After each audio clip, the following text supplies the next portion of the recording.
जय माता दी। कैसे हैं आप सब? मेरे YouTube चैनल पर आप सभी का स्वागत है।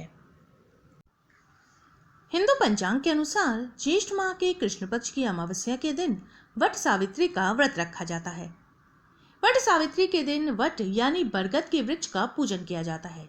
इस व्रत में बरगद के वृक्ष के चारों ओर घूमकर सौभाग्यवती स्त्रियां रक्षा सूत्र बांधकर पति की लंबी आयु की कामना करती हैं। इस व्रत को स्त्रियां अखंड सौभाग्यवती रहने की मंगल कामना से करती है। इस दिन सत्यवान सावित्री की यमराज सहित पूजा की जाती है। वट सावित्री व्रत के दिन व्रती को सूर्योदय से पूर्व उठकर स्नान आदि से निवृत्त हो जाना चाहिए। उसके बाद स्वच्छ वस्त्र धारण करें। इसके बाद वट सावित्री व्रत और पूजा का संकल्प ले। माता सावित्री और सत्यवान की पूजा करें। साथ ही जल से वट वृक्ष को सींचे और कच्चा धागा वट वृक्ष के चारों ओर लपेटे। इस दौरान उसकी 3 बार परिक्रमा करें। वट के पत्तों के गहने बनाए और उसे पहनकर सावित्री सत्यवान की पुण्य कथा को सुने या कहे। अब भीगे हुए चने एक पात्र में निकाल दे। कुछ रुपए के साथ अपनी सास के पैर छूकर आशीष ले। पूजा के समापन पर बांस के एक पात्र में वस्त्र तथा फल किसी ब्राह्मण को दान दे। वट सावित्री का व्रत साल 2022 में 30 मई 2022 दिन सोमवार को है। राहु काल का समय रहेगा सुबह 7:08 से 8:51 तक। वही अमावस्या तिथि का प्रारंभ होगा 29 मई की दोपहर 2:54 पर और समाप्ति होगी 30 मई की शाम 4:59 पर। वट सावित्री व्रत की कथा के अनुसार सावित्री मध्य देश में अश्वपति नाम के राजा की बेटी थी। विवाह योग होने पर सावित्री को वर खोजने के लिए कहा गया तो उसने धूम्रसेन के पुत्र सत्यवान का जिक्र किया। ये बात जब नारद जी को पता चली तो वे राजा अश्वपति से बोले, सत्यवान अल्पायु है और 1 वर्ष बाद ही उसकी मृत्यु हो जाएगी। ये जानकर भी सावित्री विवाह के लिए अड़ी रही। सावित्री के सत्यवान से विवाह के पश्चात सावित्री सास ससुर और पति की सेवा में लगी रही।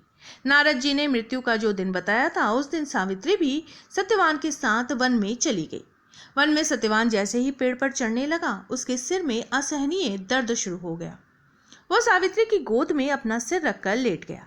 कुछ देर बाद सावित्री ने देखा यमराज अनेक दूतों के साथ वहां पहुंचे और वो सत्यवान के अंगु प्रमाण जीव को लेकर दक्षिण दिशा की ओर चल दिए। सावित्री को अपने पीछे आते देख यमराज ने कहा, हे प्रतिप्राणाएं, जहां तक मनुष्य साथ दे सकता है तुमने अपने पति का साथ दे दिया, अब तुम लौट जाओ। सावित्री ने कहा, जहां तक मेरे पति जाएंगे वहां तक मुझे जाना चाहिए, ये मेरा पत्नी धर्म है। यमराज ने सावित्री की धर्मपरायण वाणी सुनकर वर मांगने को कहा। सावित्री ने कहा, मेरे सास ससुर अंधे हैं, उन्हें नेत्र ज्योति दे।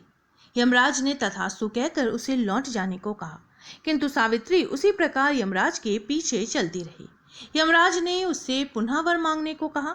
सावित्री ने वर मांगा, मेरे ससुर का खोया हुआ राज उन्हें वापस मिल जाए। यमराज ने तथास्तु कहकर उसे फिर से लौट जाने को कहा, परंतु सावित्री नहीं मानी।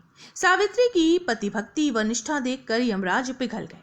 उन्होंने एक और वर मांगने के लिए कहा। तब सावित्री ने वर मांगा, मैं सत्यवान के पुत्रों की मां बनना चाहती हूँ, कृपा कर आप मुझे ये वरदान दें। सावित्री की प्रतिभक्ति से प्रसन्न हो इस अंतिम वरदान को देते हुए यमराज ने सत्यवान को पाश से मुक्त कर दिया और अदृश्य हो गए। सावित्री अब उसी वटवृक्ष के पास आई। वटवृक्ष के नीचे पड़े सत्यवान के मृत शरीर में जीव का संचार हुआ और वह उठकर बैठ गया। सत्यवान के माता पिता की आंखें ठीक हो गई और उन्हें उनका खोया हुआ राज वापस मिल गया।